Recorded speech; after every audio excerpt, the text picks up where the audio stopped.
You gotta water that like poison down. Yeah. Oh, you got two of them. Yeah, because it's 2 for 3. Oh. So, you know how it goes. Yikes. Double. Have you ever watched that show on Amazon Prime about the Go ahead, bro. We're good. the Nazi hunters? Yeah. The hunters, right? That's Yeah, what it's with called? Al Pacino. Yeah. Yeah, I got like 3, 4 episodes, and I was like, okay, this. I don't see how anywhere else they Bruh, could go. It gets epic, man. For real? That Like, shit is true. They talk about how corn syrup is gonna kill people. Bro, corn syrup is bad, bro. It's so bad. Yeah, you over It's there poisoned up over there. Yeah, man. Right after a wisdom tooth pulling. Yeah. You're a man, bro. You're a fucking man. Hey, I'm here for a good time, not a long time. Is that the? Yeah, for not a long time. That's true. You What's up, Trey? What's going on, brother? Sorry, that was really loud. That was fucking loud. You're good. E Square Podcast, man. What I say before? What was my intro before? I felt like it was good. I felt like the intro was good before we had to restart. Oh, I'm not worthy, bro. Yeah, I've been a soft run. Yes, I was looking forward to this, to you coming through. That's what it was. And that's how I feel like I'm not worthy, man. Like Wayne's World. Yeah, that's lit. So what's up, man? How's the Corona life treating you?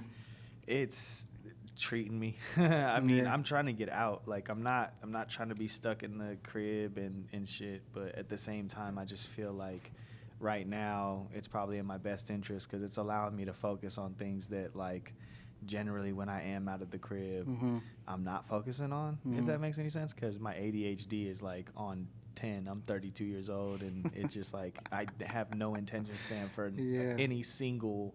It's like I want to fucking do everything because I'm gonna die soon. You know what I mean? Like, yeah, crazy. I feel you. So what you been doing in the house?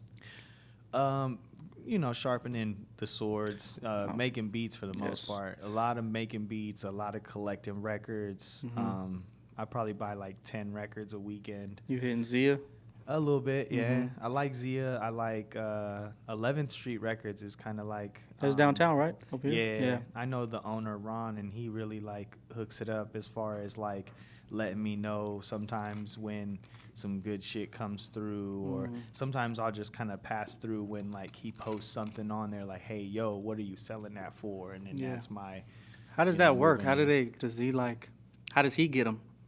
I think they all kind of just like buy and sell and trade and thing. Yeah, there's people that trying to sell off or liquidate their collections and stuff, and these guys come in and they go, hey, what do you have?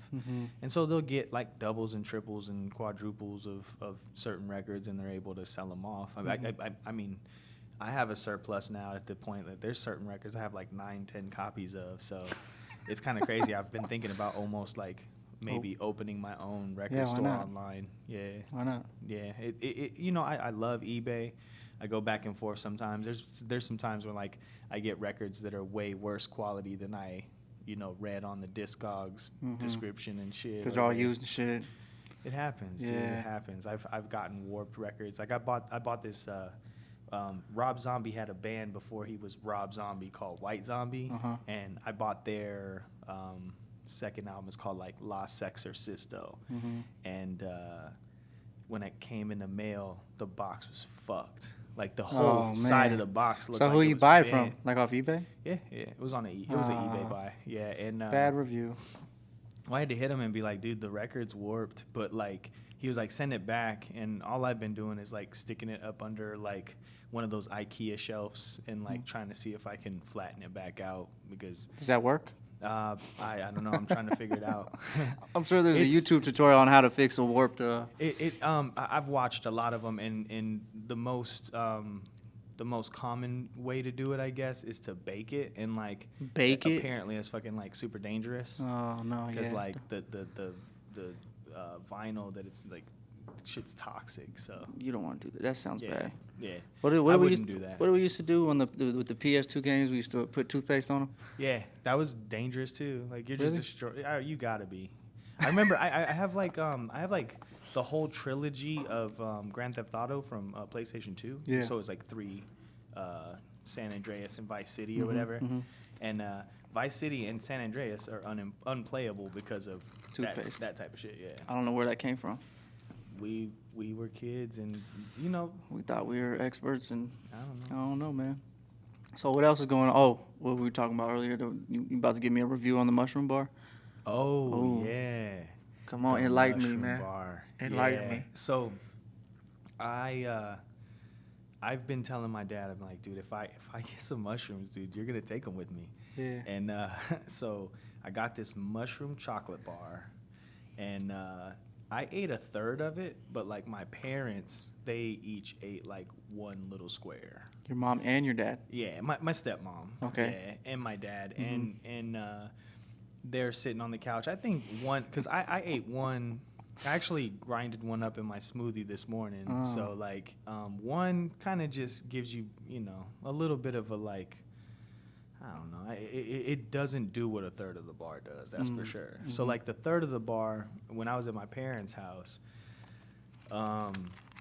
it was like crazy because like I was looking down at some water and I was like, kind of looks weird, but like I feel like I'm forcing myself to get high. You know what I mean? Like I'm forcing this high in my mind. Placebo effects kicking in. Oh, dude, totally. Yeah. But there was like a tingle, and I know from experience because I've microdosed before, and I know that you get this like kind of like sensation that you kind of want to like fidget. You move a lot, like you kind of just want to move. It's Like you're uncomfortable? Yeah, it's weird. Yeah. I kind of explain it like that. Yeah, Okay. like you're uncomfortable almost. Like, and so I go into the bathroom because I was like, dude, I gotta take a piss. And I go into the bathroom and I look at the mirror and it looks like the mirror is gonna like come down. And I was like, yeah, here we go. Like we're there. You know what I mean? Yeah, We're fucking there. Yeah. And it was just like the giggles for like fucking 2 So it was hours good. straight. It was good. And then yeah, dude. Opening up to my parents and shit because it's kind of like truth serum too, dude. It's weird. Oh, really? Oh, dude. The reason I say that is because so yesterday I bought another one. Oh, did you? Yeah, because my homie Brandon, I do music with. His name's Brandon Kahn. He's getting ready to go to North Carolina, and you know he's kind of like bummed that like he has to leave the homies and leave Vegas and shit.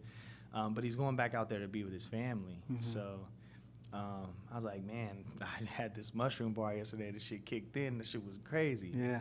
And so me, him, and our homie Adam, we split one in thirds. Because I was like, you got to eat a third of it. Yeah. You got to. Yeah. And so we split one of those. Has he ever done it before? Huh? Has he ever done it before? We did it once when we were on tour. We were in Pomona, I think. Okay. We were in Pomona, and we split a bag. I think it was like an eighth. Okay, Same amount. So Yeah. like, but that was like actual mushrooms. And I'm not gonna lie, the Pomona one, I didn't really feel shit. Brandon, I think he says that he felt something on the Pomona trip, but I thought they were bad shrooms, like to be honest with you. But this mushroom bar yesterday, bro, we were doing some dumb shit. Like we were talking like country fucking people, like, oh man, get your guitar, and then the homie's like, are you saying keytar or guitar? And he's like, I was like, brother, it don't matter, it's the same thing. But it was just having us up, and we were roaring like we couldn't even talk anymore. We I gotta try them now. It was fun. Try 'em. It's stay in a positive mind state. You know what I'm No, saying? I mean that's mushrooms as a whole. You know what I'm saying? Yeah. Like, if you ever done mushrooms, stay in a positive mind state. That's that's the only thing I can tell you. It's like, but yeah, I still got a half of one, and I think I might half that with G Reed. There you go. I think that's for his birthday. Yeah, because I still haven't seen him since his birthday kicked off. So I think I already told him about it, and it's just sitting in my fridge. So I think I might half that with him and see how he feels. Oh man, that's good. It tastes good too, dude. It tastes good. Okay, because I was skeptical. It's not a bad taste, and it's not what you're. No, I was skeptical don't trip yourself out because the trick it's bad. Well, it was a chocolate bar.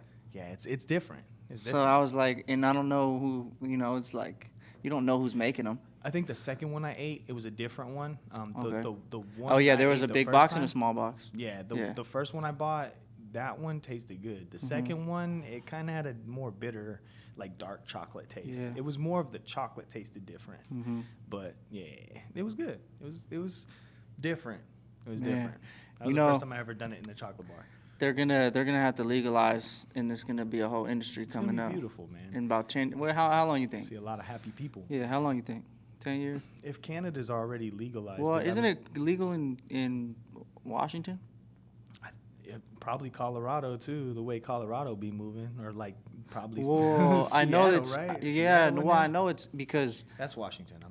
Seattle, Washington. Yep. No, I get them all confused too. Portland, Oregon, whatever the fuck. It's all the same shit. Yeah. But I know they grow out there a lot, so that's why they have a hard. They don't really have like they can't really contain it because it naturally grows. Yeah. You know? But when they, I don't think I'd ever touch some shit that was like naturally grown though. Oh man. Like I wouldn't pick it out of the ground and Why just not? eat it. That sounds scary. That sounds sketchy. I mean, I'd rather have a homie. He pass it to me and be like, yeah, I authorize this. Yeah. Versus like Have somebody me else. being stupid and just picking up some fucking deadly mushroom out the ground. Like, have you ever watched Joe Rogan? Like, Yeah. he talks to people who like do those type like very well versed in psychedelic mushrooms, and so they take these fucking monster mushrooms that just like send you on these trips that like somehow you come back Isn't from. that but the you don't fun of think it you're all gonna. though? Isn't that the fun of it all? I haven't gone that deep, to be honest with you. I haven't eaten enough mushrooms to understand. I think when I get old, I'm gonna go that deep.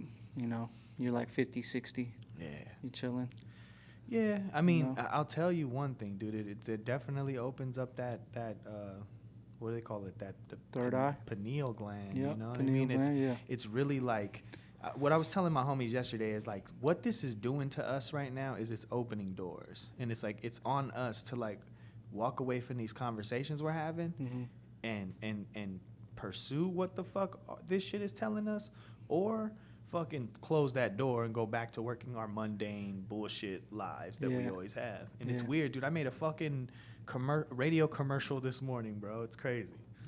For what?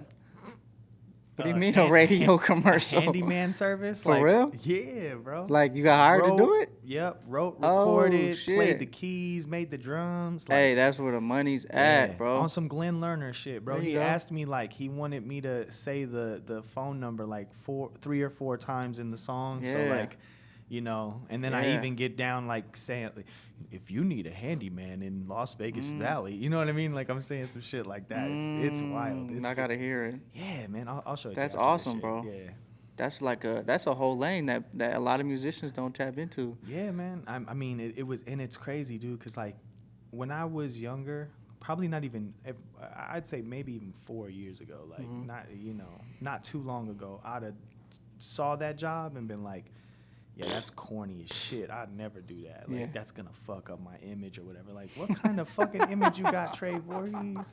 Don't nobody gotta know about that shit anyway. Make you know that what I mean? jingle, bro. Well, it's real. like, okay, so nobody has to know about that shit. Yeah. You know about Pusha T and the I'm Loving It shit, right? What, the McDonald's shit?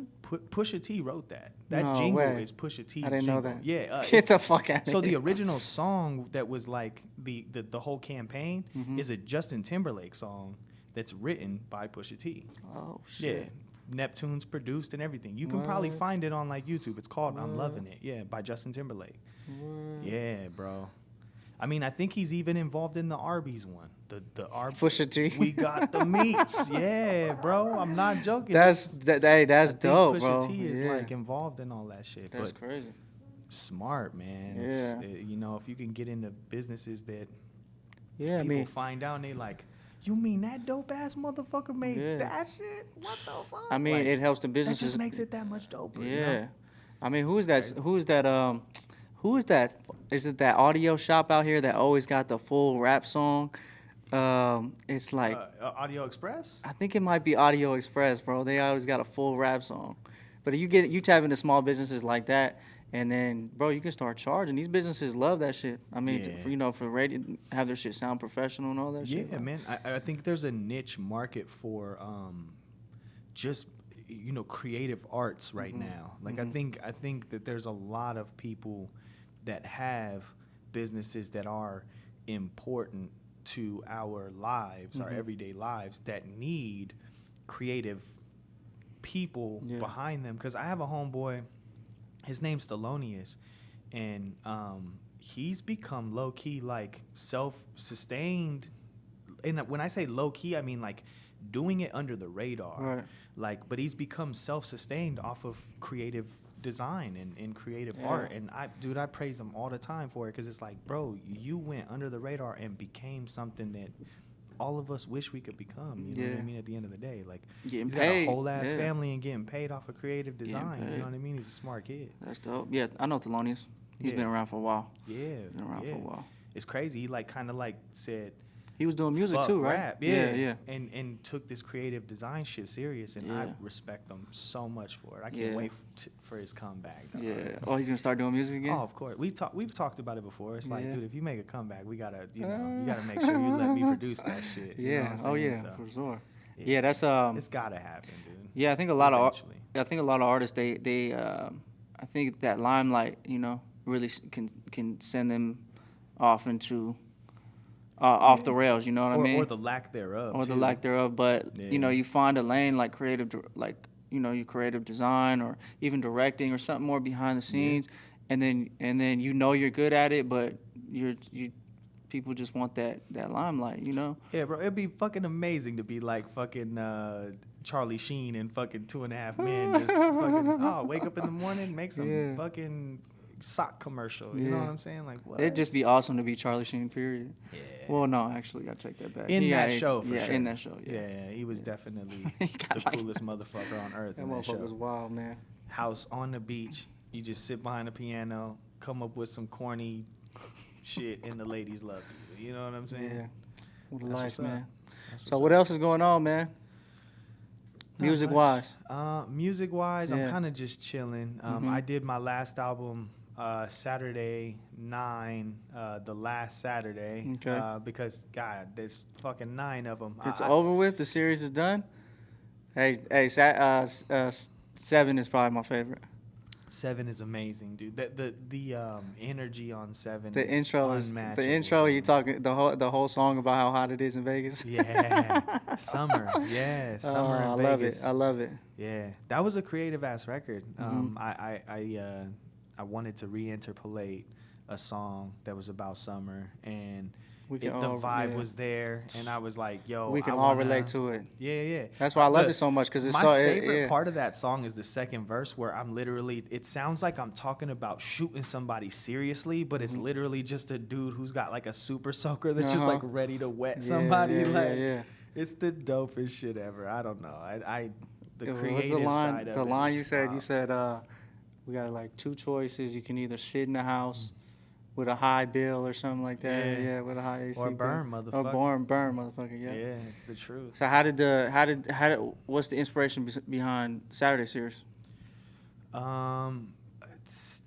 It's been going on for a while. My name, Voorhees. I wanted to do something that was for Friday the 13th related, and my whole thing is like, there's a stigma around Friday the 13th that's very negative. It's very like superstitious. A lot of people think about it as like, this is gonna be a day of bad luck and all this shit. So, like, my little cult fan base that I have, man, they love Friday the 13th, because that's the day before Trey drops the album. So it's like this crazy, like, it's almost become like a holiday for me, where like there were Saturday the 14th, like before I dropped Saturday 4, I originally was like done at 3. I was like, I'm not gonna do this no more. Like, I'm good. Yeah, 3 so the first 2 were like mixtapes. I was still rapping over other people's beats, shit like that. Sorry. It's all right. Cottonmouth right there. That's probably not the best thing for Cottonmouth. Probably not. Yeah. He's trying to make me drink this water for sure. I'm trying to get no, this is product placement. You see this right here?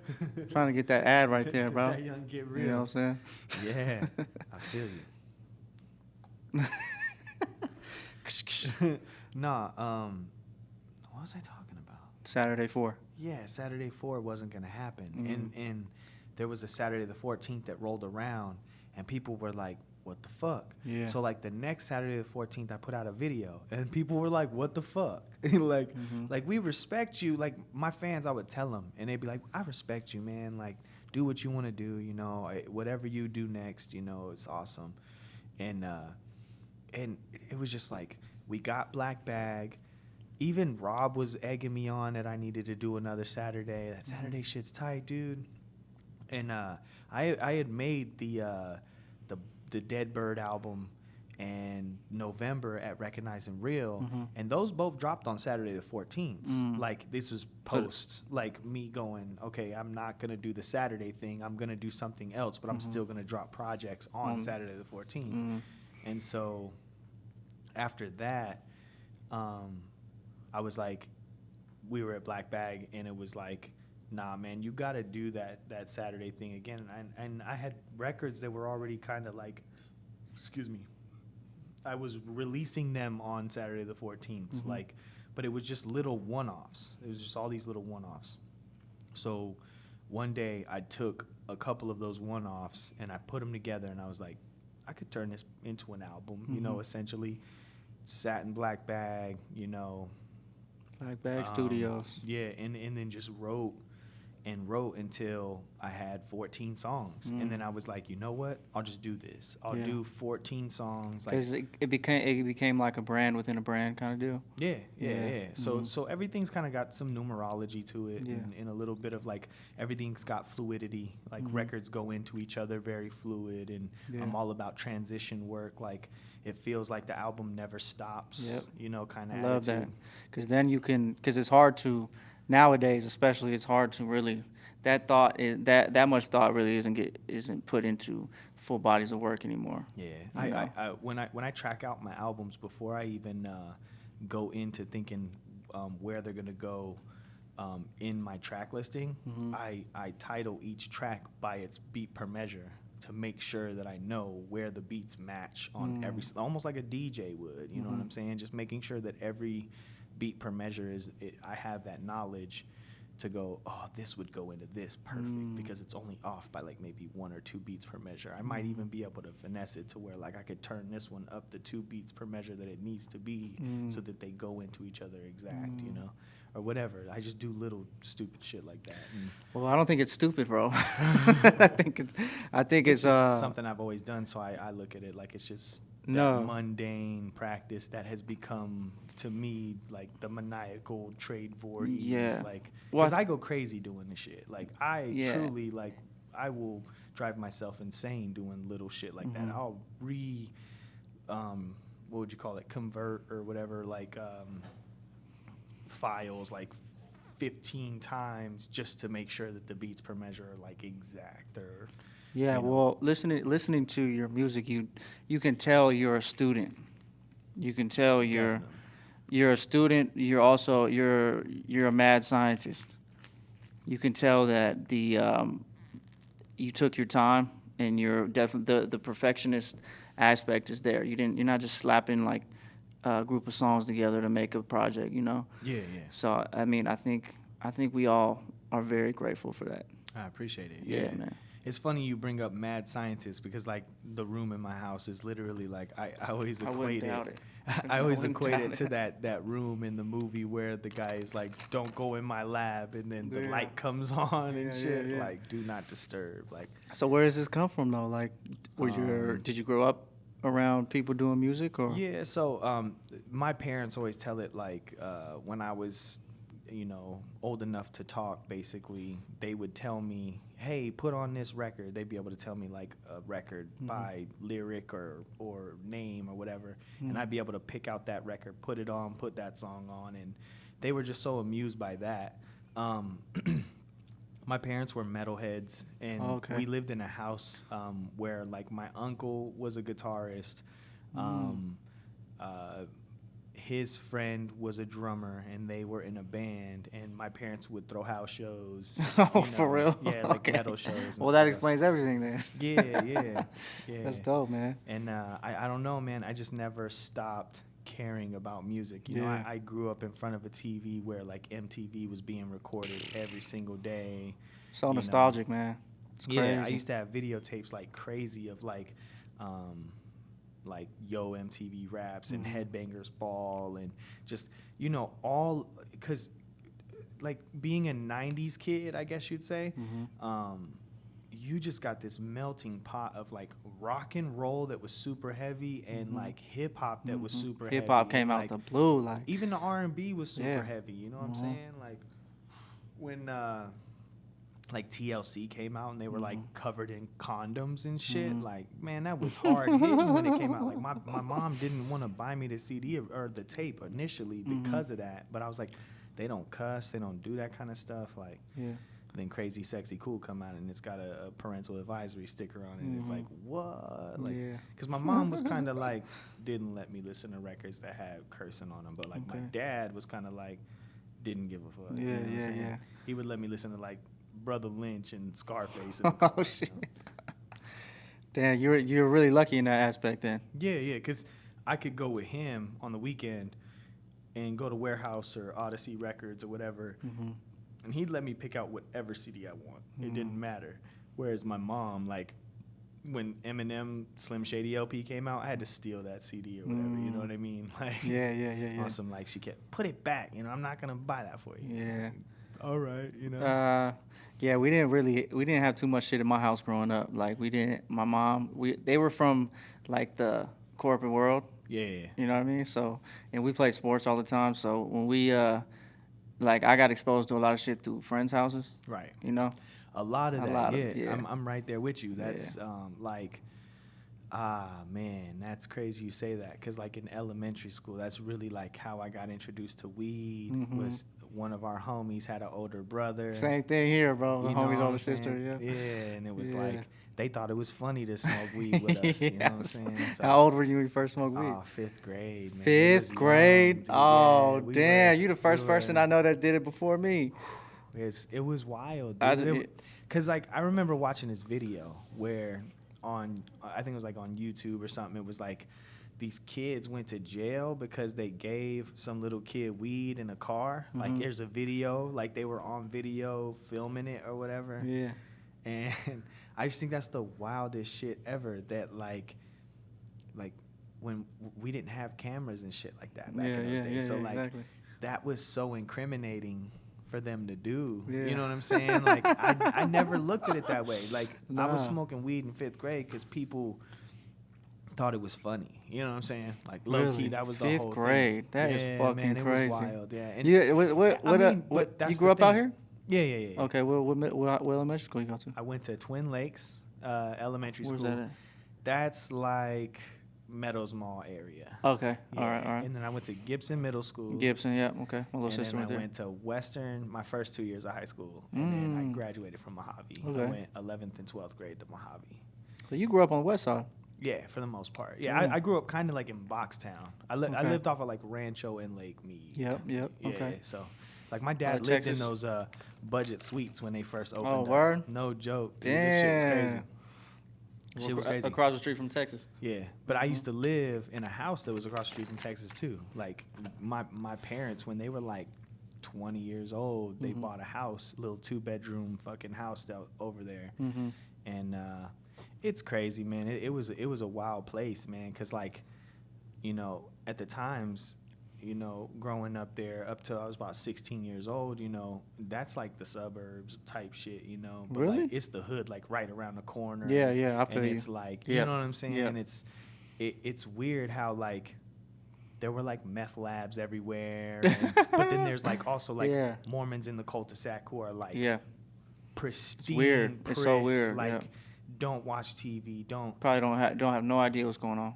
Oh yeah, that's how I look at this COVID shit, bro. It's like, I remember I used to go to school with this family, bro, and, like, they ate the same cornflakes every day, the same, like, rice cereal every day. You know what I'm saying? Well, Mormons? Like, yeah, Mormons, dude. And the reason why I went to school with them every day, not just because they lived in the cul-de-sac in my neighborhood, but the kid we both had the same first class together, and he was a baritone, and I was a baritone in band class. And this was, like, 7th grade, you know? And so, like, I used to do fuck shit, you know? Like, I'd be like, hey, you ever heard of Rob Zombie? Like, and I'd let him borrow, like, Hellbilly Deluxe while we were at school and shit. And he'd be, like, mind blown to these, like, like, I remember when we watched... To the outside world. Yeah, I remember when we watched September 11th. That was my 7th grade year. Oh, shit. September 11th happened. And I remember we walking into Mr. Schaefer's science class. The shit was on TV. And, like, you'd have thought he was, like, absent-minded of it. Like, everybody else is reacting and it's just, like, that doesn't affect his world. Hmm. It's weird. You know what I mean? Yeah. Like, Religion is fucking weird, period. I mean, they can block you off from the rest of the world. Yeah. It's legit. Like, they can do that. Yeah. Are you religious? Not at all. I mean, have you ever been religious? I like religion. I like the study of it and like understanding of why people tick the way they tick. You know what I mean? But I'm not religious at all. No. Yeah, Mormonism is pretty fucking weird to me. I mean, I don't know, but I can say that about every. Christianity is probably the weirdest shit.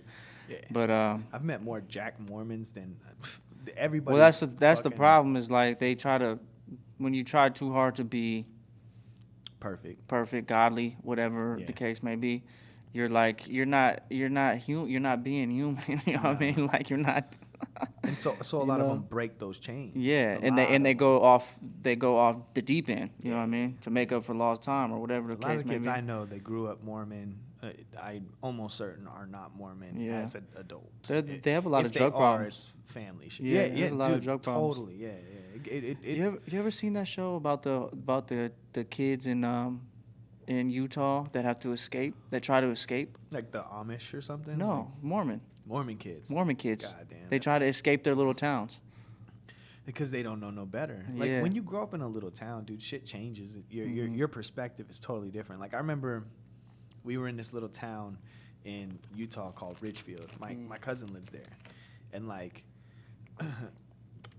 her husband's family owns shit out there, and it's like a really small town that's like, 5-mile radius type of town, and this fucking town has like one super Walmart in it, you know what I mean? And we were there, I want to say it was like April or some shit, and bro, they still had clearance fucking Valentine's Day shit there. They still have St. Patrick's Day shit there. Like, it's like the shit we always watch on TV, and we like Black Friday. I'm not gonna be able to get that 60-inch TV for $75. Like, there's like 20 of them still sitting there in Richfield. They live in a different world, bro. Totally. It's crazy. It doesn't compute. You know what I mean? There's certain things that just don't. You go to different regions or go to different places, and it just doesn't. Like, we did shows in Ely. So wild as shit. Ely, Nevada? Yeah, up so north. Wild. So totally different. Fucking wild. Like, bro. How the fuck did you do a show in Ely? Wow, who the fuck booked that show? It was wild. And it was a music festival, too. It was like really? a little music. Yeah, it was like.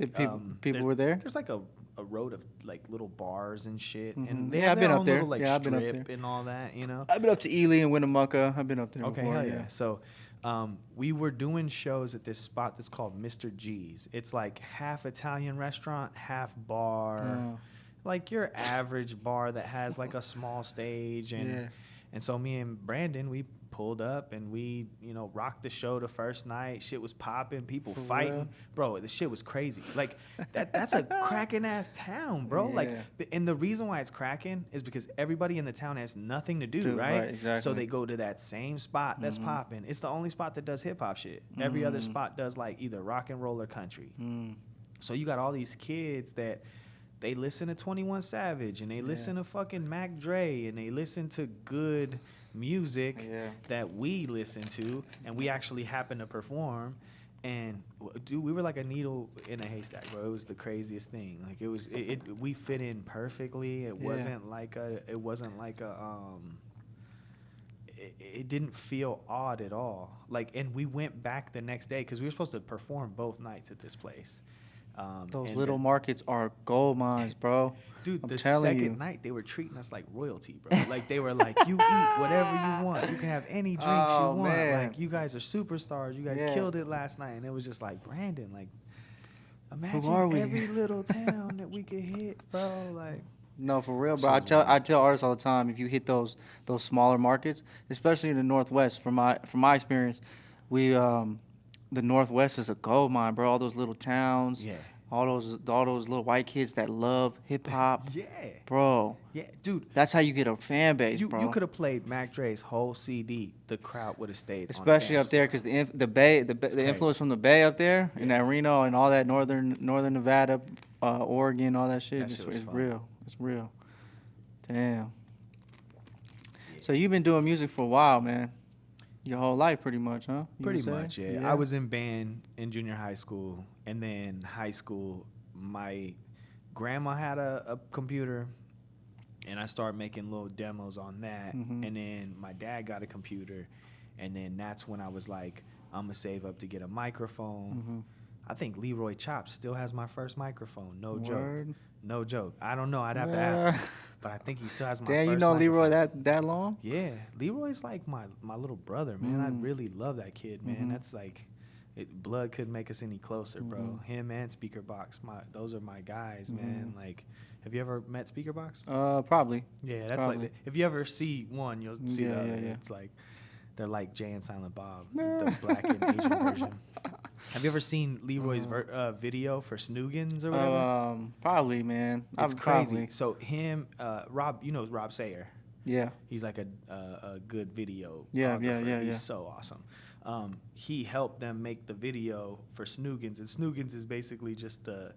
Have you ever seen Jay and Silent Bob Strike Back? Mm-hmm.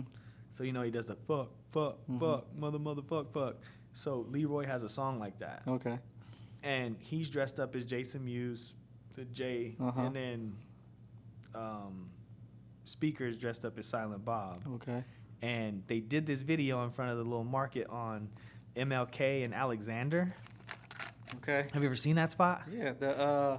That's where Gaz's studio is. Okay, yeah. Right. Okay, so yeah, it's like where they have the car wash thing right there.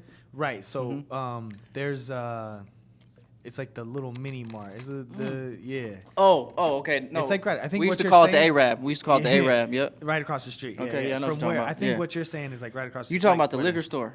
Yes. Okay, The liquor store. For sure. Okay, yeah. And so these guys are standing out front of the liquor store, looking just like Jay and Silent Bob, bro. I gotta check this Jay out. from Jason Mewes, Jay picked up on that shit, bro. For real? Yeah, What? bro. Like he actually got looks from Jay and What Silent happened? Bob. I don't think it really went anywhere, to be honest with you. Yeah. I think he just got the look. he He just acknowledged reposted it, it and showed love and all that. That's but dope. yeah, that was crazy. I was Yeah. like, man, you got to do this.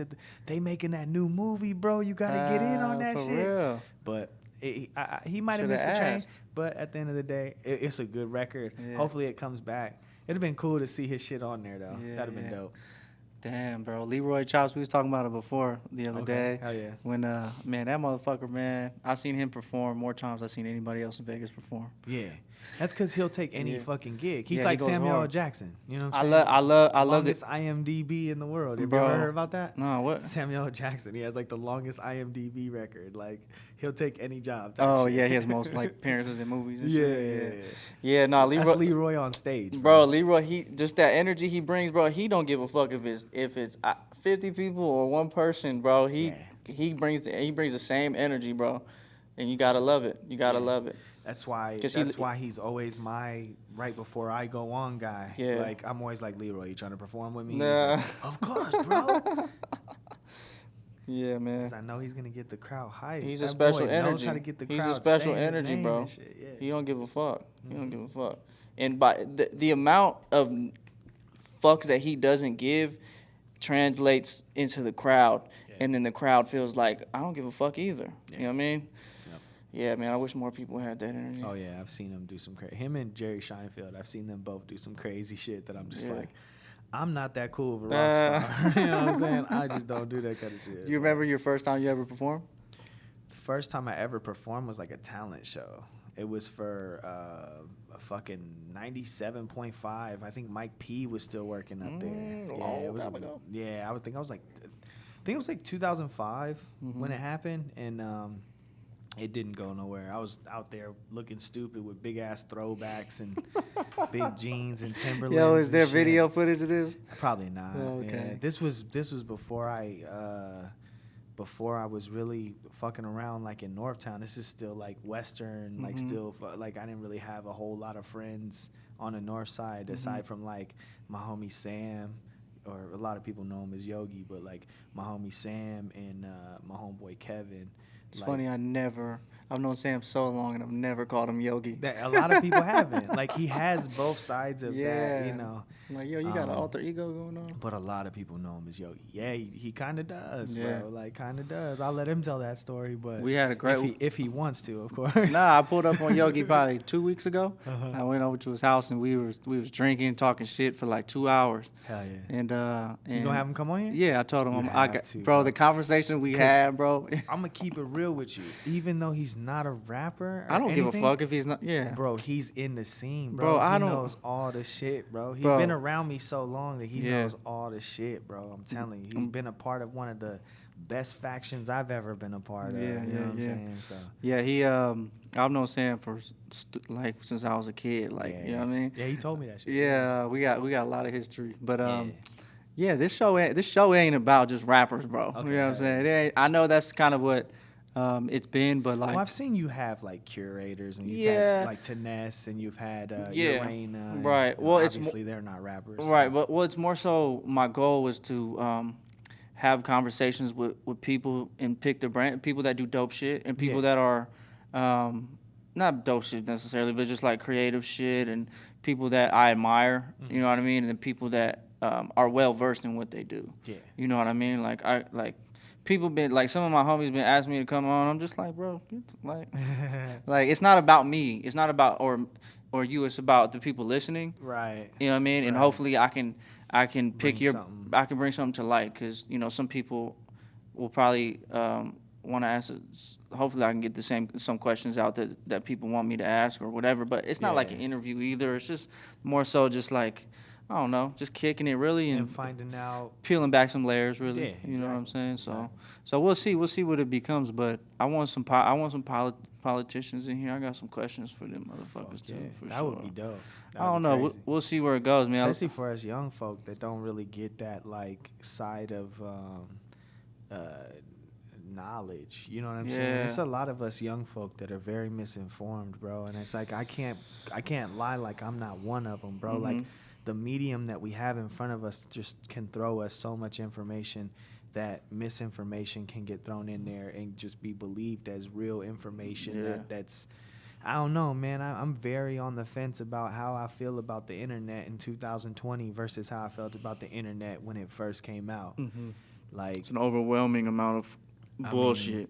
But to watch a porno pic, you know what I'm saying, take 30 minutes to load so you scared your mama gonna come in the room type shit to like literally like this shit is coming to you in droves for free. Like, bro, it's information it's the overload, wild, wild. bro. It's the wild, wild west. Information It's the overload. new wild, wild west, bro. It's to the point where it's like if I'm gonna keep on, you know, I guess subjecting myself to the how can I put it, like the vainness of the internet, because it's become this huge vain fucking just vanity 101, dude. Yeah. Go sign up for Instagram and you'll turn into a vain person, bro. Yeah. I swear to God. Yeah, it definitely plays with the mind and the psyche, especially young people. And it's I think even more so older people. Yeah, 'cause, too, like, yeah. you want to compete with the younger people. Exactly. You want to try to be the younger people or something. And I'm so past all of that. Like, I'm not trying to, like, compete with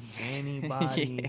I don't care about a Yeah. competition. It never was a competition in the first place for me. It's easy to get sucked into it. Yeah. So I mean, a easy. lot of the first events that we ever were a part of as Vegas in a scene that would ever pop were beat battles. That was the first thing. It was like, or it was like open mic nights. And a lot of the open mic nights were very much like the Black Book sessions. Like, as much as you want to believe, not to hate on shit, dude. I love everybody that comes from those scenes and shit. But you can tell there's a territorial fucking vibe there, you know? You can tell it's like, yo, my faction over here, and we'll shake hands and shit, but my faction over here, your faction over there, y'all people, y'all not gonna out rock us. Well, you know, there was definitely some like tension, you know what I'm saying? And You think that's healthy, though? No, I don't. Because every time you hear a rapper ring something like "We need unity," you hear so many rappers in Vegas like saying, "Get the fuck out of here with that shit." And Dizzy that's Wright. the Vegas mentality. Dizzy bro. Wright, yeah. Oh, of course, Yeah. bro. Dizzy has bro, Dizzy every step of the way has tried his hardest to try to bring some kind of attention to the Vegas scene in some kind of way, whether it be he's been repping Vegas for since you've heard him, yeah. Well, not just repping Vegas, but like putting Vegas artists on every time he hits a Vegas venue. It's like he always does like a contest where it's like the next four, the bottom four or bottom four. What the fuck am I talking about? Top 4 rappers that could get people who in the city is popping, and he'll pick 4 rappers. Yeah. And he's done it every time he does like the Brooklyn Bowl or you know what I'm saying. He did showcases and shit for rappers and shit, and like still. Like, I can't lie or front. Like, there's been times where I've looked at it the same way as all the other kids that go, Dizzy Wright don't do nothing for Vegas. Yeah. Nah, man, we just are criminally fucking stuck in this goddamn box that makes us think that that's not good enough. Yeah, I've been there too, man. What do you want him to do? Throw money at you like a stripper? You know what I'm saying? I feel you, bro. I feel you because you gotta respect that, man. Oh, 100%.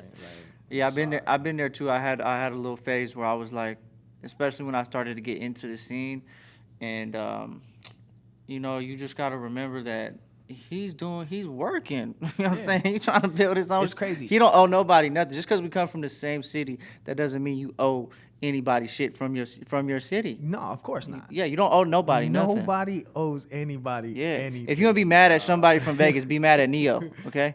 Even him, you know what I'm saying? Even but I'm just saying, like, don't. I've heard stories about Neo coming up to the radio station telling motherfuckers they can't say certain things and shit. Like, I don't doubt it. Oh man, I can't be that kind of character, bro. I don't. As far as but some people don't. Blue blood, just like the next person, bro, or red blood. I'm over here talking some bullshit. I bleed just like the next human being. You know what I'm saying? Like, there's no reason for me to hide or curve from some shit. But he's a little bit in a different way. He's from the R&B world, or where you're from doesn't really matter as much as the hip hop world. You just gotta be a human, bro. Yeah, at the end of the day, you gotta be a human, and I think I think we as Vegas folks, as a whole, we just gotta kick the vain shit, bro. We gotta kick the vanity. It's not a fucking popularity contest. We not in no beauty pageant. We just rapping, folks. And, like, if one of us get on, let's celebrate that man. And the next person they get on, celebrate that man, too. Like, there's so many artists out here that's cold as fuck. And if they had somebody in their corner that was just, like, you know what I'm saying, championing them the whole fucking way, you wouldn't have rappers that are depressed and mad at their life that they're still stagnant and stuck in the place they're fucking stuck in, bro. Yeah. The reality is just, like, we need to get the fuck out of here. Like, anybody who's telling you need to get on through your city, like, I guess Nipsey Hussle's a kind of rare case of that happening. Houston's very big about, hometown heroes and shit.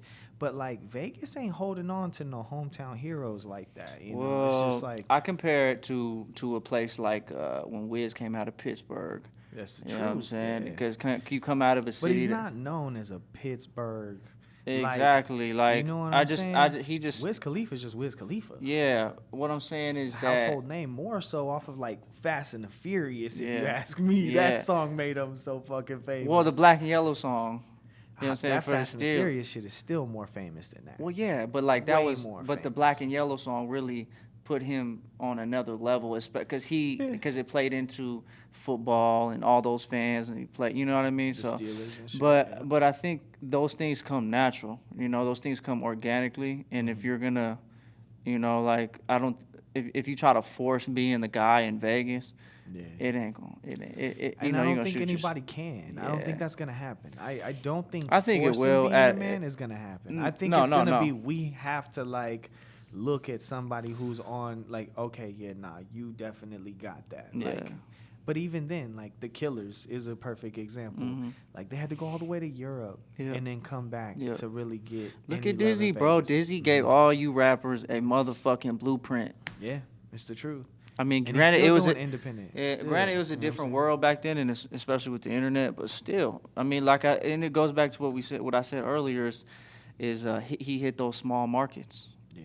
And he has a fan base. He can go to the for the rest of his life. He's gonna hit them small markets, bro. That's the best thing you can do is build a group of human beings that just are so devoted to you that no matter what, like you could tell other real people, not internet people. Yeah, you can tell people who don't fuck with you to get fucked. You know what I'm saying? Like, because at the end of the day, it's not gonna steer you in any kind of direction where you need to. There's plenty of people out here to create your own fan base. Yeah, the internet got a lot of these artists fucked up, man. Well, I mean, it's vanity, it's an bro. alternate reality that like TikTok, bro. You tell me TikTok, that shit's fake as fuck. I don't have TikTok. Me neither. But I'm okay. So like, I know people who do have TikTok, and I know that shit, like, a motherfucker can have like 100 followers or some shit, and that motherfucker can have a video that has like 50,000 fucking views. You know what I'm saying? Like, their algorithm is made. You tell me. Their algorithm to me sounds like something that's built to make you feel more famous than you truly are. You feel what I'm saying? Yeah, they had some psychologists in there smart, when they were. Dude, it's smart, man. It could be good for the fucking soul. It could also be a fucking treacherous thing, bro. And I think that's what the internet has become. Something that could be a beautiful thing or a very treacherous thing. You know what I'm saying? It depends on how you use the motherfucker. Yep. You know what I'm saying? Very much so. Because I've gone through my chapters where I fucking hate the internet. I fucking unfollow people. I disable my accounts, this and that. And then... You got a Facebook? Yeah. I don't have a Facebook. Yeah, I do. Last time I had a Facebook, D-Mob got shot. And it was the craziest shit ever. It was kind of one of those defining moments that made me go, this shit ain't nothing but gloom and doom, so I don't want to be on it. And I think that was my biggest, epiphany about it. Was so just why did you connect the two? So I hadn't been on the motherfucker for like months. It was so long since I've posted, I've read, I don't open the app or whatever the fuck, right? And I just so happened to get off work one day, open the fucking app on some fluke shit. Like, I don't know what made me open the app, bro. It was almost like some weird inside, something clicked that told me, hey, man, open up Facebook. But the moment I opened up Facebook, the first post there was Tiari talking about somebody got shot at Undefeated, don't know what's going on, headed down there now type shit. And then like a couple of posts later, it was like, here's my phone number, you know what I mean? Like, and I'm calling, I'm like, where's this shit at? He's at Sunrise Hospital. We get down there. It was just like, Facebook is just fucking feeding me gloom and doom, you know what I'm saying? And I've already been through it, like scrolling through and seeing Facebook is a dirty place, man. just posting some really like it's either really hateful shit, like you got motherfuckers who's hating on their baby mamas on there and like not bringing their real name up and all kinds of being all slick about it, and then you got motherfuckers that's like talking about hating their life, they want to kill themselves, and it's just like, bruh, like, it's a sketchy place. It's like the back alley of social media. I just don't like it's like, I don't know if that's the right term just to put Facebook in, but Facebook that's like the where all my fucking devil, if you ask me. But it's all the same. Instagram is Facebook. A Yeah. lot of people don't. Well, put the two and two together. It says it at the bottom of the app every time you fucking open it. Yeah. But I got mine connected. Because I love Instagram, dude. Yeah, it's great, but it's also fucking. Treacherous. But you should have Facebook, bro. You put out music. I think that was another thing, is like my Facebook from like, I don't know, really early time been fucked up as far as like connecting my Instagram to my Facebook. So I really was on some like, fuck this shit, man. I really don't fuck with it. It just got really annoying, really It's too much, bro. Like TikTok's another social media platform. I never got into it. Yeah, and it's just like, how many fucking platforms do I need? You know what I mean? Because now I'm kind of addicted to Twitter. I have Twitter and I have Instagram. And I have it's Instagram strictly for promotion. I barely go on Twitter to really like do anything. I go on my little rants sometimes. I go on my rants, but I be saying some dumb shit, and then I'll go back like 2 days later. I'll be like, yo, I'm fucking, what the fuck? I draft everything. Fucking I stupid. try to think about it before I do it. See, I try not to think about things so much. Yeah. I try not to think about it. Look back at those drafts and be like, I'm glad I didn't post that. You know Somebody screenshotting you. It is what You it never is, know, man. You know, it's funny. I was thinking about, there was one day I was listening to Drake. You don't listen to Drake. I don't. You're right. I don't. How'd I know that? I did not know that about you. I just talking shit, but it's that's crazy. funny. Yeah, I don't listen to Drake. You're right. But there was one day I was listening to Drake, because there's one song in particular I fucking love from Drake, Lust for Life. Mm-hmm. That song to me is amazing. Got a certain lust for life. I love that song, bro. Everything he's saying on that record is crazy. Like, the beat is crazy. That shit's amazing. Mm-hmm. And so, like, I'm listening to that album, the Houston Land, what is it? Houston The So Far Gone, right? Yeah, I'm listening to that album. And I started going through my Twitter. No shit, man. I just searched up Drake in my shit and just started deleting every tweet that I was saying bad about this man. Because I was like, how the fuck I'm going to diss this man? Like, what don't you like about Drake? I don't know, man. It's too, it's too clean. Is it his face? Nah, I think it's too clean for me. It's a little too. I'm kind of a dirty, gritty more. Yeah. Like, I don't like my shit that sounds too polished and shit. So, like, I really like cats like Conway, Griselda. Oh, I love them, bro. Benny the Butcher. Oh, man. Yeah, I still listen to old school rap and shit. Like, I don't really listen to a whole lot of. It's crazy how all that older shit is aging a lot better than, like, early 2000 shit, you know what I mean? Because, I mean, you talking about music in a can, bro. If you ask me, that's what it is now. It's like, go ahead. It's microwave music. For real, yeah. Microwave music. There's obviously a formula, and they just need the right artist with the right image, and then they're going. I think part of it's production. You know what I'm saying? I think we've become too accustomed to utilizing samples as a kind of like an assist. You know what I mean? It's always there. It's almost a cheat code. I mean, cause man, you could either make your own, hi-hat rolls and snare rolls, and that'll take you like a couple of months or maybe a year to learn how to do well. Or you could just go download decaps, drums that knock or whatever, and turn around, and next thing you know, you got the best hi-hat rolls in the industry. You know what I'm saying? That's the new norm. I have sound packs from Jay Dilla that are official. I have sound packs from Chad Hugo that are official. You know what I'm saying? Like, you're talking about stuff that these guys really used. And I don't know, man. It's kind of a weird world we live in where, like, we've become very accustomed to that. But in the same sense, it's really no different than me digging for records. I was just having this conversation with Hack the Mac and my homie Trey Charles. Like, bro, we be digging for records. We're very big on, like, soul records and, like, just finding shit that's kind of obscure, too. You know what I mean? And, that vinyl shit really hits to us. You know what I'm saying? It's a different feel to it, yeah. That old school shit. And I think a lot of that attributes to what I listen to, like what I listen to personally. It's like I listen to like Big L's first album a lot, like Lifestyles of the Poor and Dangerous. Like I listen to like A Tribe Called Quest's first album, People's Instinctive Travels. That's a great album that has like these crazy, like the way they take one sample and then layer another sample on top of that, and then like they all are uniform. Like that's my new thing in production too, is like making these mosaics of music, if you will, or these like kind of like Picassos of sounds, like I'll take something like a single stab off a record now rather than like 30 seconds of a loop or something. I mean, I'll do that too, don't get me wrong. I'll do all that shit, but now I'm like into like finding like, oh shit, this string is sitting out for a little bit by itself. I'm gonna steal that and I'm gonna put that on fucking everything. That'll be like a special sauce. I could turn it into chords. Like I basically turn it into an instrument. You know what I mean? Like its own instrument. And then I start doing shit like that. But the mad scientist kicks in. Keep it, yeah. Like something I do a lot. Like a lot of people don't know this, but I've been collecting drum records, right? Like records that have just drums on them, drum breaks and shit.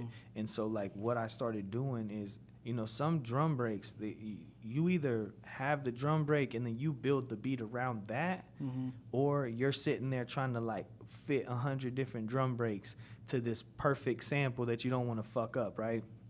So what I start doing is I start taking the middle of the record. You know, the middle of the record just has pops and clicks and shit in it, right? Dirty record noise. I'll take that and I'll put the record on that, and I hop on my drum set and I make the fucking drum break I want to make. Record that to my MPC, chop that up, and then put that to the sample, and then I have some shit that sounds exactly like it's supposed to come off the fucking records. Like, it be making me, like you said, mad scientist. That shit fucking makes me so more excited to make music again. You know what I mean? Why do you have to? That sounds like a lot of fucking patience, man. Yeah. God damn. There's a lot of, like, maneuvering microphones around to make sure that the sound is perfect. Do you have an in-home studio? Yeah. I a lot of the stuff that I started accumulating when I was working at Recognizing Real and Black Bag, I took a lot of that home with me. Like, if it wasn't Rob's, it was mine. I was taking it home with me and making sure that, like, I had something at the crib just in case this shit did, you know. Yeah, talking about Recognizing Real, I was telling Brandon, man, I'm so mad that looking back, I never went. You never went to Recognizing I was Real? playing ball. I was, you know what I mean? Gotcha. I was playing ball. I was doing whatever the fuck I was doing. But what years was it open to? Oh, that's a good question, man. Oh, my God. The Instagram page will probably tell me better. It was like the 2010 teens. Yeah, like 10. Or no.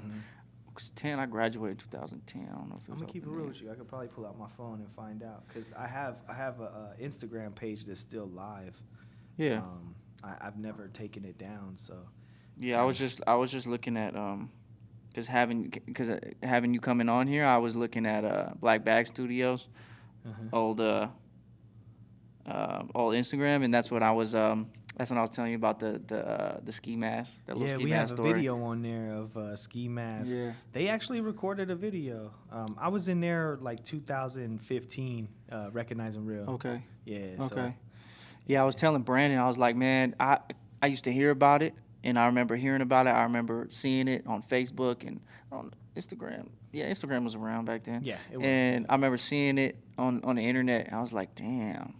Like, and now looking back at it, I was like, that was a turning point, I think, for at least kids. A lot of kids. I mean, you had kids coming from all over the city, but for artists, especially in Northtown, it's definitely so many artists, man. Chop 808.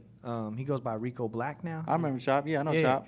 Chop was one of the first artists that fucked with us at Recognizing Real. He would come in there, and I swear to God, bro. He got great energy. 3-4 people there, but like you said about Leroy Chops, he'd have a whole band there, and they would rock that motherfucker. And now he's doing House of Blues. Like, more, oh my God, dude. So much respect to that kid, bro. Yeah. Like, straight up. He's doing House of Blues now? Oh, yeah. For real? I think the last, like, couple of shows they've done, they curate their own shows at I seen that. I seen it with Magnesia and all them. Yeah. Sorrel and shit. Sorrel, yeah, I know. Yeah, I seen that.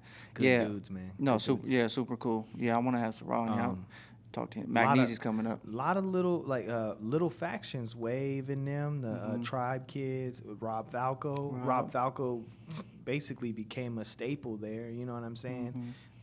Leroy. I would pay in a lot of money to see Rob Falco perform, bro. He would stage dive at that place, bro. He would literally stage dive. I bet, man. Take his whole shirt off, white ass, hairy ass chest. Take his whole shirt off. Jump on the crowd. I keep telling him to say that shit, man. It was the funnest stuff ever. When we used to play Black Bag, the crowd used to go crazy, bro. Crazy. They love Rob Falco. Like, that was a venue that loved Rob Falco for sure. Like, it had a lot of love for Rob Falco for sure. Yeah, Rob Falco's a great dude. When I was living with him, he started selling his equipment. He like fucking he's over tore down the studio. I'm like, Rob, what are you doing, bro? Because he's so knowledgeable. He was low key over it when we were working. Yeah. Like when we were coming towards the like, it was weird. He would have these spurts where he'd be like ready to give up, He was just like over it. But then like something would happen where he'd be like, no, we gotta get our LLCs, we gotta we gotta get our DBA, we gotta get our business license and all this kind of stuff. And it's just like, I'm kind of thankful that it went the route it went, because it seems like he's kind of happy and doing the extracts and being a part of that business. I do wish he would still do music, because I do think he is a brilliant mind as far as like how music works, you know. He'll argue with you to the death that he knows better than you do. And by all means, I ain't mad at people that do that. You know what I'm saying? I get it. You know, it's a very subjective language. Music as a whole is a very subjective language. And you know, there's certain artists he listens to I can't vibe with. There's certain artists I listen to he can't vibe with. Like, yeah, he's a different mind for sure. Yeah. But he's very knowledgeable in the sense of engineering. For sure. And I mean, he's recorded and engineered some of the best. You know what I mean? Like I mean, he's recorded and engineered Ski Mask. He's, you know, been in the studio with the Ronnie Suicide J. Boys, Ronnie J. A lot of cats that like Brandon kind of like helped us kind of bring into the. I remember when they had Ski Mask, bro. I was at Fry's. I was picking up like stupid little electronic knickknacks here and there, right? Whatever, knickknacks. I can't believe I just used that word. You're getting old, bro. For real.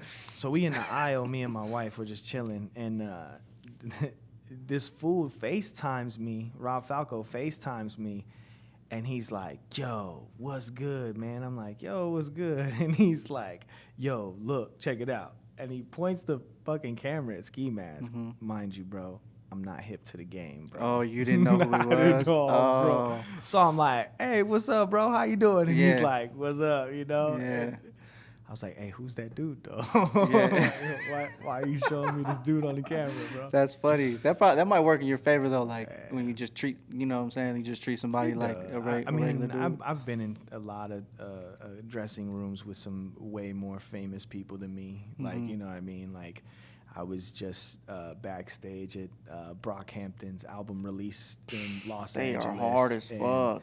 Bro, hard as fuck. We were sitting next to Shia LaBeouf, bro. For real? No joke. I would have fanned out. I would have fanned out. It was fucking wild, bro. It was an experience for sure. For me and my wife, it was wild. But we met them all. You know, I'm kind of close with one of the members, Don McLennan. Okay. That's like my guy. Like I fucking love that. How'd you meet him?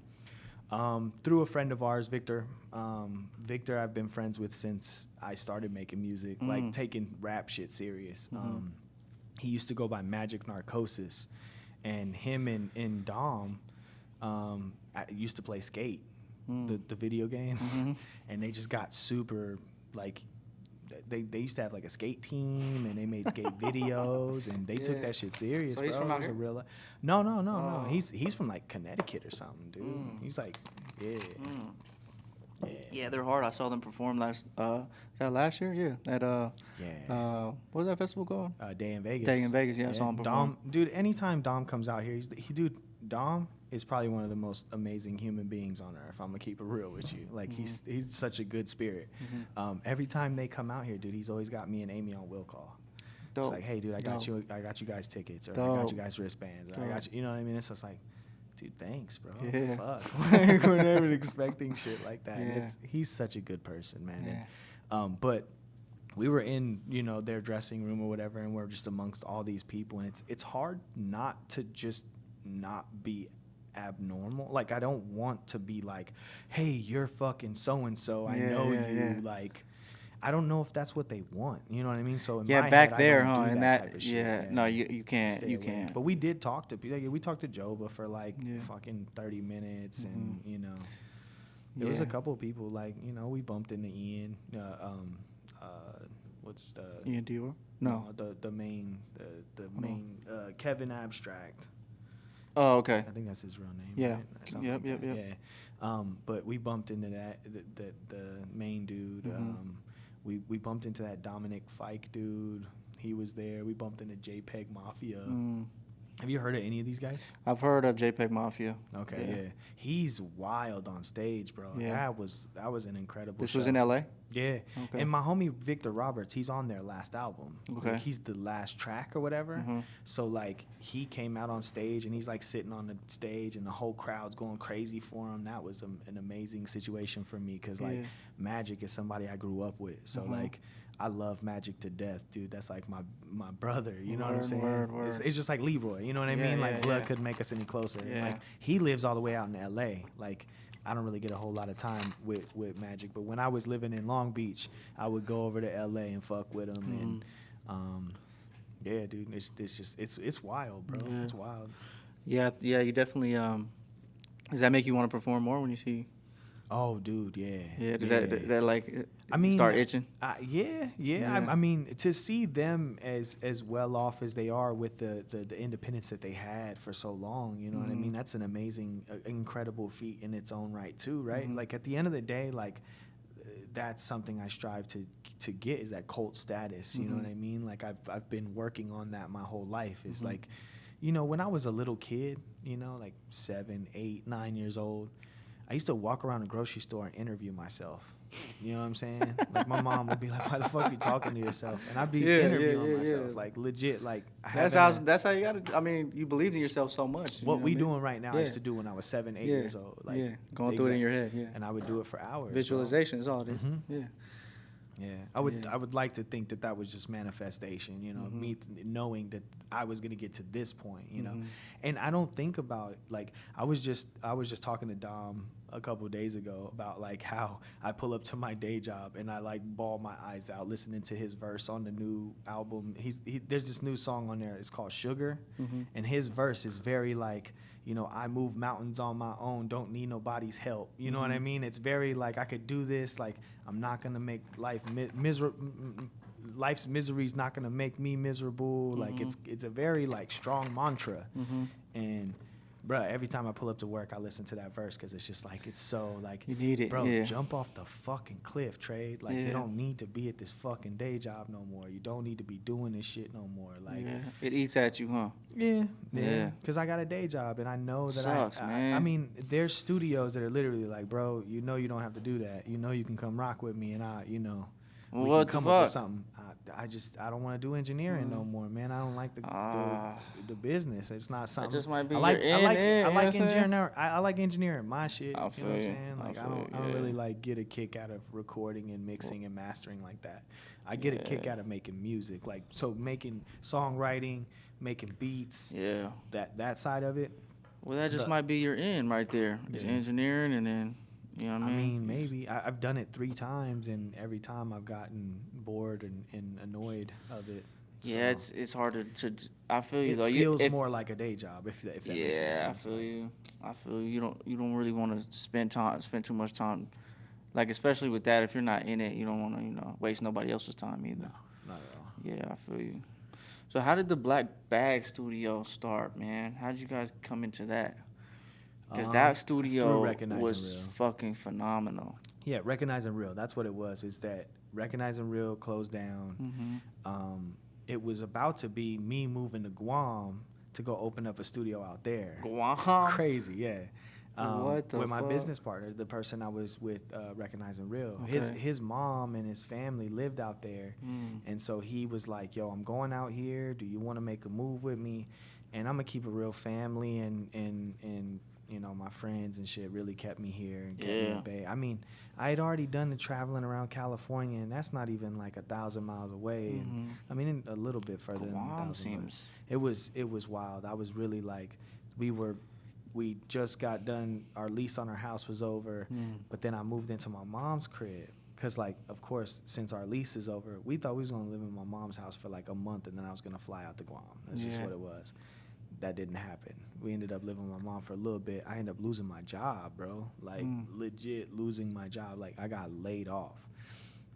And that should have been a cue. Like, that should have been a thing that should have been like, hey, man, maybe this trip to Guam ain't such a bad idea. You know what I'm saying? Because they gave me like a... what the fuck were you going to do in Guam, though, bro? Record people. There was There's people on the island that, reggae artists and all kinds of like island music and just rappers too. Like, there's people out there that just, they got holes in the walls that they recording in and we had a whole fucking $20,000 mixing board and another $10,000 worth of like studio equipment, like microphones and speakers and just shit that looked good that we could just put in a room and charge motherfuckers to get on or figure out. That would have been a crazy experience. It would have. But I think Recognizing Real was enough of a crazy experience for me to like jump that far.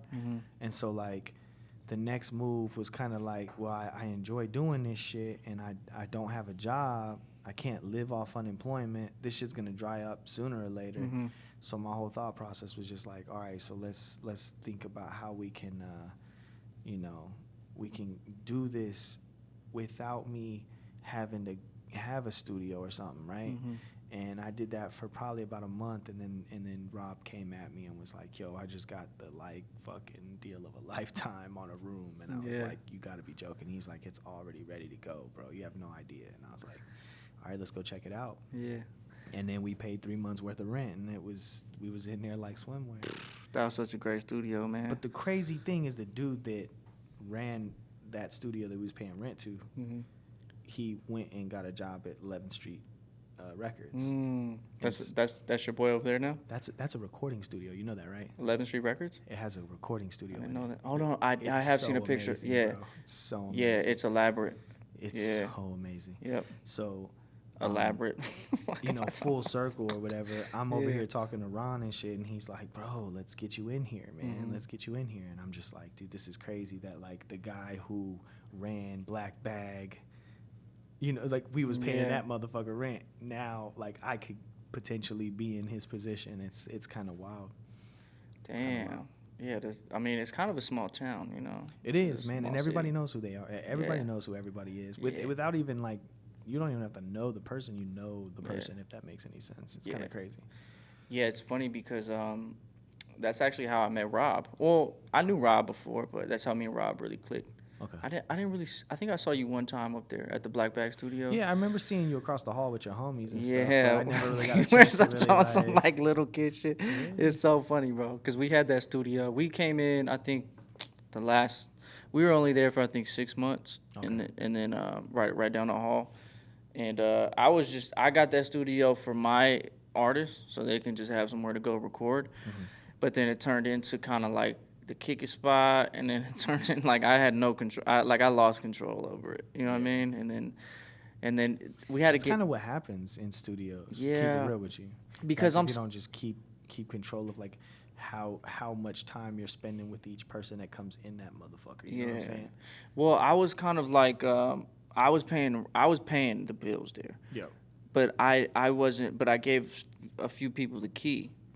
So I didn't have to be there all the time because I don't have time to be going down there, coming back, whatever. It's for my artists or whatever. And then producers started coming in, and engineers started. That's when you was doing like management. And shit. And then engineers started coming in. I was cool with all that until like, Friday and Saturday night things got a little sticky sometimes. You know what I mean? It's drinking and shit, and but the environment wasn't really what we were looking for because we had to like keep it down sometimes. Couldn't smoke. Yep. You know what I mean? So, and me and Rob, that's how I ended up moving in with Rob because we were moving out the same day. We were moving out of our studios the exact same day at the same time. So you guys got the same kind of notice we got then? Yeah. Okay. And he popped in. He saw me, like my door was open. I was packing all my shit. And then we were like, what we gonna do, bro? And then he's like, bro, I'm taking my shit to the house or whatever. And then we ended up doing that. So that's smart. So funny. Yeah, no, I remember that day that it was crazy. We got like a 30-day notice. It was like, hey guys, no harm, no foul. Like you knew this was coming. This was on a month-to-month thing. So we're like, all right, for sure, fuck it. I wonder what's in there 30 now. More days. That's a good question. When I was moving out, I saw a couple studios moving in though. So I'm trying to figure out if they just didn't like us. I know they didn't like us though. It's I don't know. possible. I don't know about you guys. It could have been some bullshit. I know. We got rowdy sometimes. We would be all the way out in the fucking in that alley smoking and shit. Not just in the alley smoking, but just like in the hallway. You know, what I Just mean? in and out and too shit. crazy. I mean, some cats don't respect the fact that you just said, "Hey, this room is big enough for maybe 2 or 3 people in this bitch." You know? People don't know how to respect shit. It's just what it is. What it is. Yeah, I couldn't imagine. I mean, if you want to bring that whole team. You want to bring the homies to sit there and just do nothing, like.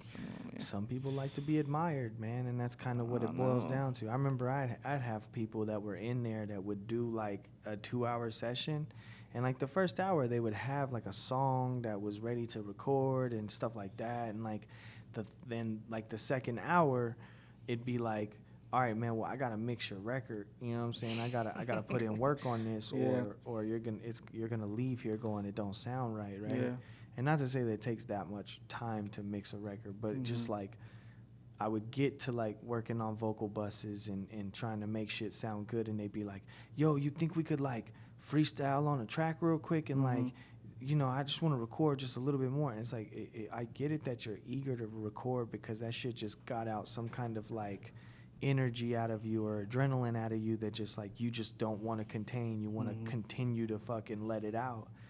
But like, bro, you got to give me time to mix this shit or it's going to come out sounding, you know, nasty. And it's just like, they're amateurs, you know what I mean? Working with a bunch of amateurs. You work with a lot of them, bro. You work with a lot of them. You got to remember, dude, I was in my bedroom for years before these, and not working with plugins, not working with any of that stuff, like just being maniacally critical of my own music to the point where like my ear is kind of savage, you know what I'm saying? That's not to boast or brag, but like you're trained. I'm kind of I'm kind of crazy about my ear. Like, is it Drake ear? No, you know, it's Trade ear, you know what I'm saying? But at the same time, like some folks don't like Trade ear, you know what I mean? And they'll expect their ear, you know what I mean? It's like, if you think you're good at this shit or you think you know what you need out of music, then like you should probably study how to do this your fucking self so that you don't have to worry about a guy like me telling you that this sounds bad. Yeah. Because a lot of times we don't know what sounds bad. We just don't, it doesn't sound good to us. Yeah. You know what I'm saying? Like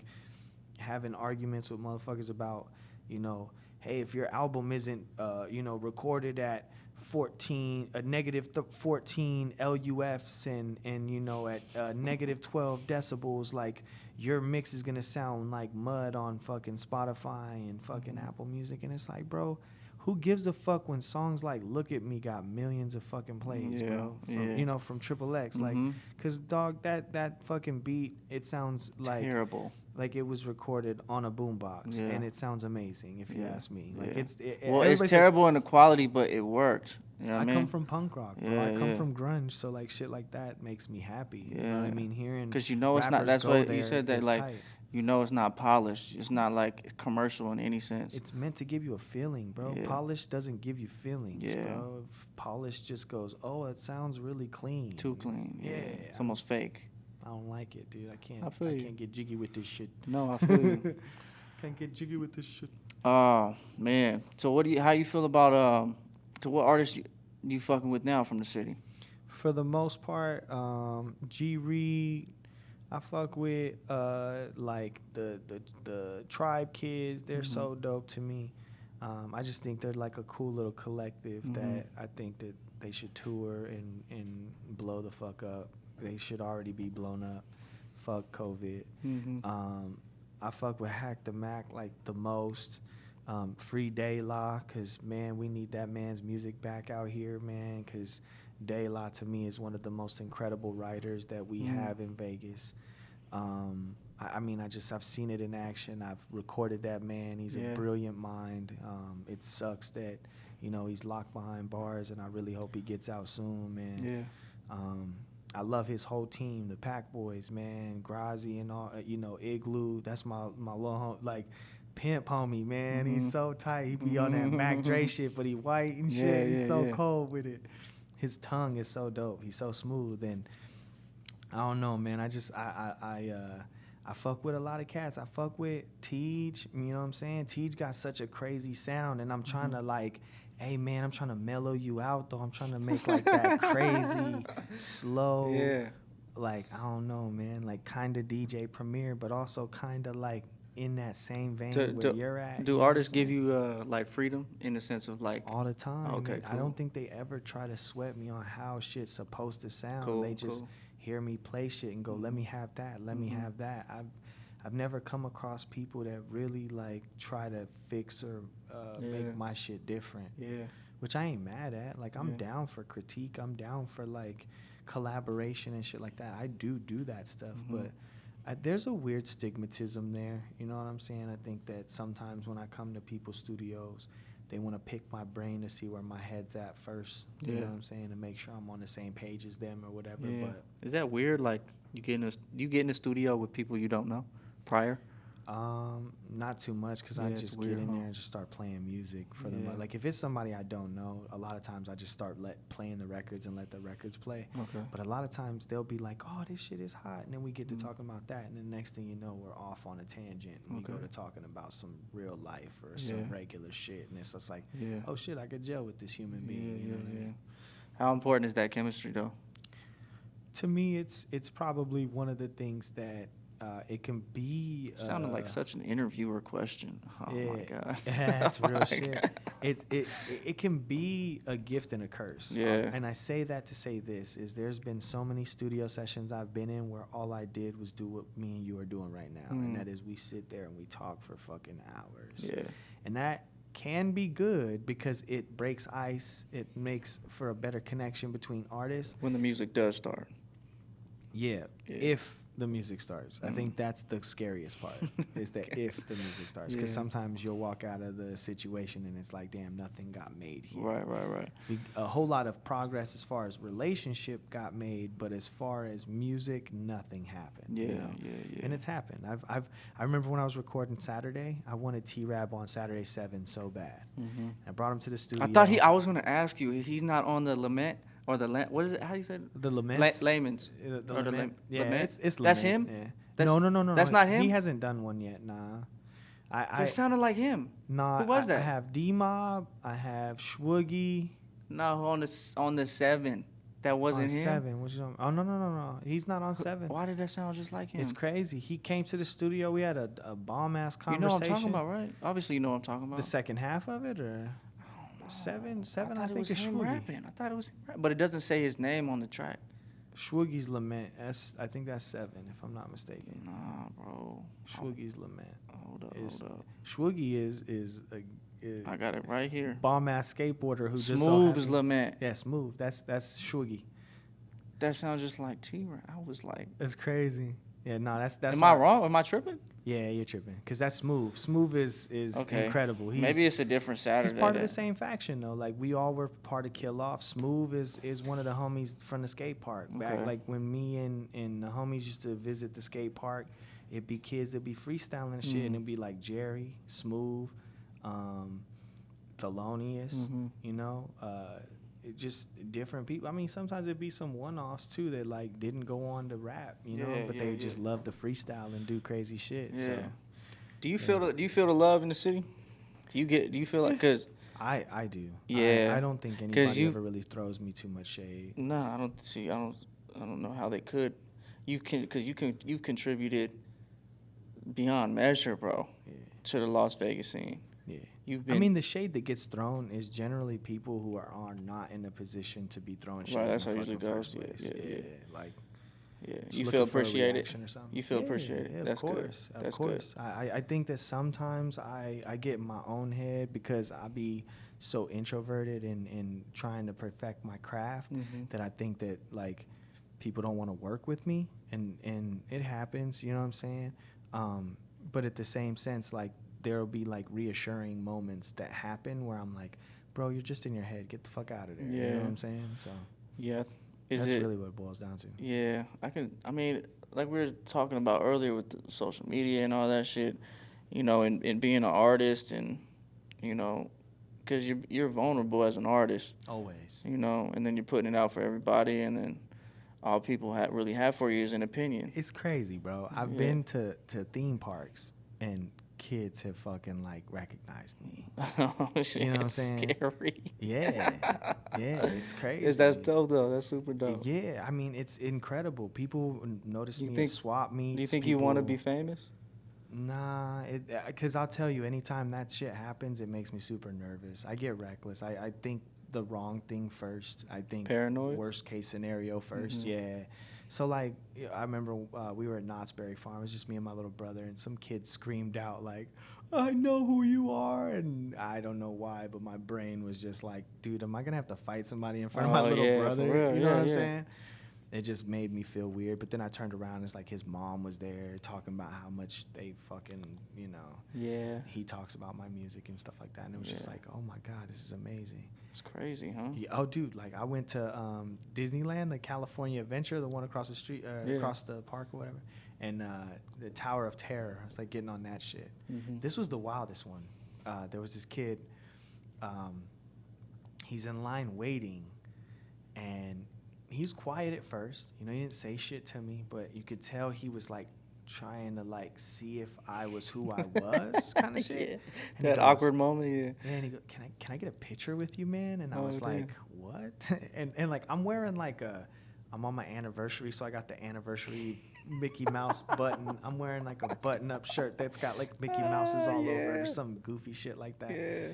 But the kid's like looking all cute and shit. Yeah, like a whole nerd. Yeah. And it's crazy because this fucking kid is like causing pandemonium in the fucking crowd because people are like trying to figure out who I am, why he wants to take a picture with me.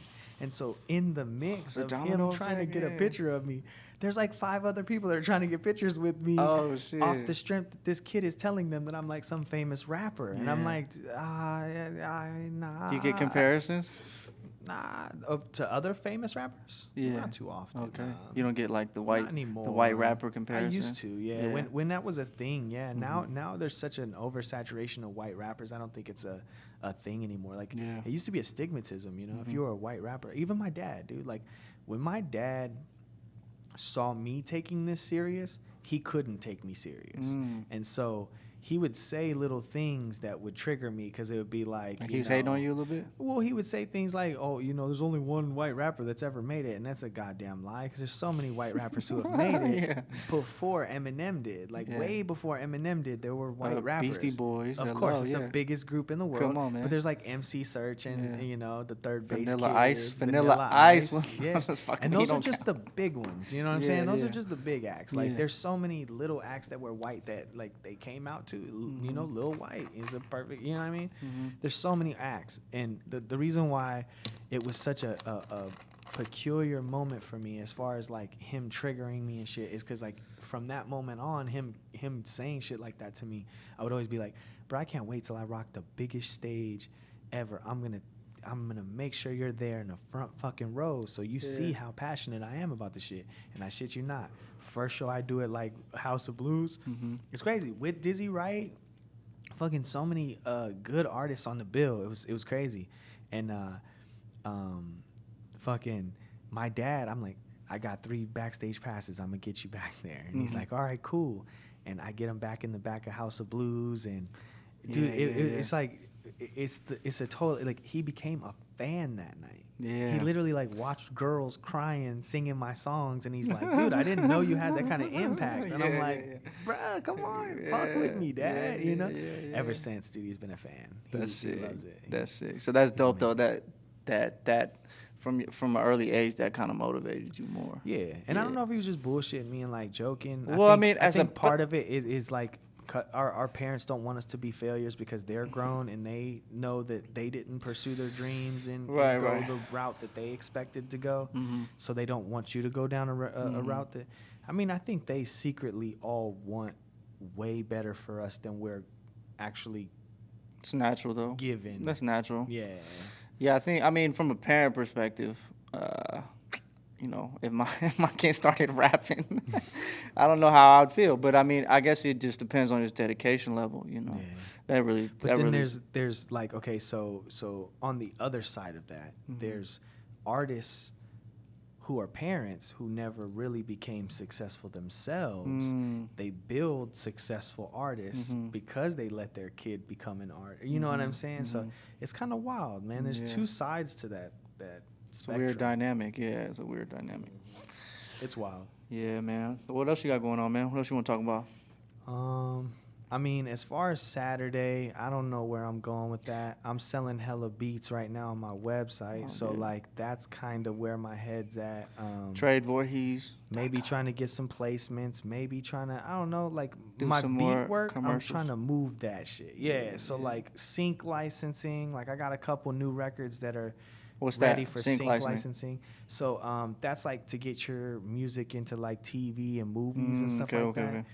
I got a good friend who, like, I send beats and I send, you know, samples to and stuff like that, like samples that I've created. Like, I send them to him and I see if he can, like, flip them and stuff like that, and he'll, you know, send me stuff that he thinks I can flip, and we kind of, like, go back and forth. But he's the one who really has the in on the sync licensing. Like, he does music for, like, The Hills and TVs. And yeah. So many shows. Okay, bro. His shit's popping. Yeah, like, he lives. I've always been interested in that game. Licensing. Really? Yeah. Me, I just get a little bit of residual here and there. Have you ever been to? Did you go to the CSN for music business and technology? Not for music, nah. I went for journalism. Dumbass, right? Stupid.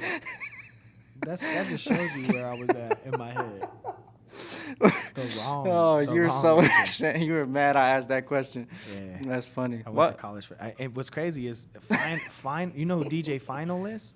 Final? Yeah, DJ Final. F-I-N-Y-L? Yeah, it looks like I've heard of Final, him. but with an F. I've heard of him. And he went to CSN the same time I did, and I think he took that. Like, that's what he was going to, because he was able to get into that studio. He was able to, like. Yeah. Well, they got a dope-ass studio. Yeah, I took that class. I took the music business and technology class for a semester, and I'm just not good at school, bro. I'm not good at showing up for it. I'm not good at doing my assignments. I'm not good at none of that. Yeah. And my psychology professor called me a jackass because I passed my final, like, with flying colors, but like 90% of his grade was showing up to class. And so he's like, I can't believe you're such a jackass. Like, he's like, you got the curriculum, you're good, but like, you sucked at showing up to school. So why is that part of the grade? Idiot, isn't it? Like, am I supposed to know the shit? It's psychology. You know what I'm saying? You know how psychology professors are, bro. Man. They're crazy, dude. They're crazy. They're maniacal. Joke. He used to always, like, when I did come into class, I'd have, like, my laptop out, and like you said, I was bad at school, like you. So, like, instead of being, you know, in the class, I'd have my little headphone in and, like, you're there, but you're not beats. there. Yeah. You know what I'm saying? You're there, I'm but on you're my not FL there. Studio and shit. Yeah. Well, no, I bring up that music business and technology class at CSN because the teacher, I forgot his name, but that's what he did. He like scored movies and scored shows, and it's good shit, man. Yeah. And you can make a living off it. The real thing though is there's a lot of old fuckers who are still in the game, haven't keeled over, and they're getting the big good jobs that most of these kids who are learning their craft can't get because their names are notoriety in the score world is important because if you can score a film really good, you'll be able to score 10 films really good. You know what I'm saying? So, like, people will call you when they see that film and that soundtrack that they want. Yeah, they don't want to take a risk with somebody really. Yeah, but there's a lot more options now for people to do that. Like Tyler, the Creator, did with that Grinch, you know what I'm saying? Like, bro, I want a piece of that action, you know what I'm saying? Bro, I got some short films in the works. Hey, man, if you ever need music, I got you. No, I need music. You know it. Like, for sure. Telling you, make these jingles. I know I can make some regular music. Hey, my mom's friend has a pool company. Maybe you can make. If they need a radio commercial, let them know, man. I'm gonna tap in. All right, man. Let's wrap it up. I appreciate you coming through, man. Hell yeah. You're a Las Vegas legend, bro. I appreciate you. Yes, sir. I want to make sure everybody knows who the fuck Trey Voorhees is. If you didn't know, you should know, stupid. Yeah. TreyVoorhees.com. You know what I'm saying? Fuck with me on the website if you are a rapper or a singer or a musician. I got beats on my website for sale for a really low price because I don't give a fuck. Keep it real. It's not about licensing or it ain't about, you know, leasing or exclusivity of the beats or anything. I be rapping over those same beats. You know what I'm saying? Like we can, you know, continue to make music over the same shit. It's not a problem. Like, and in the same sense, like the beats themselves, like if you rock with them, hit me up in a DM or you know, hit me on an email or something and holla at me if you want something unique. You know what I'm saying? Like, it's real easy to be a human being. I think in 2020, a lot of us think the internet speaks for us.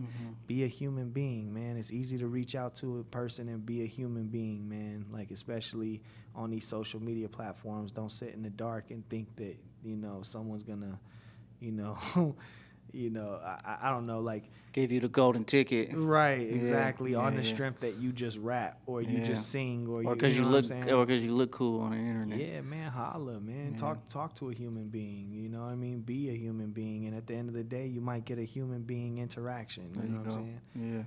Yeah. And I mean, at the end of the day, like, I'm not here to like really sell anything today or anything like that. Like, I plug my website with no true decorum, to be honest. I'll probably plug your website more than you will. So, but in the same sense, like, if you've ever, you know, if you've never gotten a chance to listen to my music or anything like that, all my stuff's on all the DSPs on the you know, Spotify.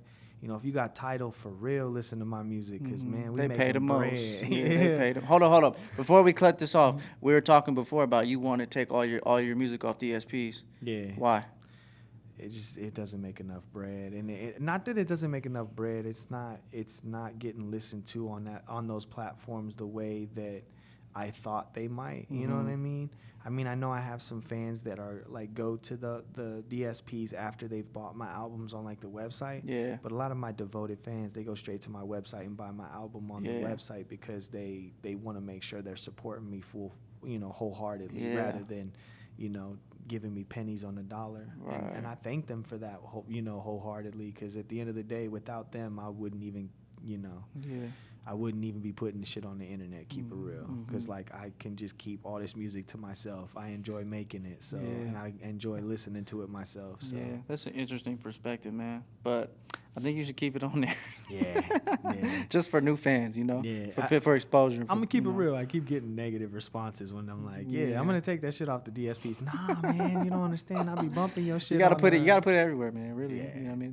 There's no, like, negative. I don't see no negative putting it everywhere. I'm just more so algorithms, man. The AI is changing, and you know, the way I make music, you know. The algorithms. I'm a source guy, you know what I mean? Yeah. I find good sources. I make good material off those sources, and then, you know, hope to God that, you know, my shit stays under the radar for the rest of my life, so that I don't ever have to worry about some. Bro, we need like a computer nerd to come in for us and change the algorithm. Because, you know, like Soulja Boy, in a sense, changed the algorithm.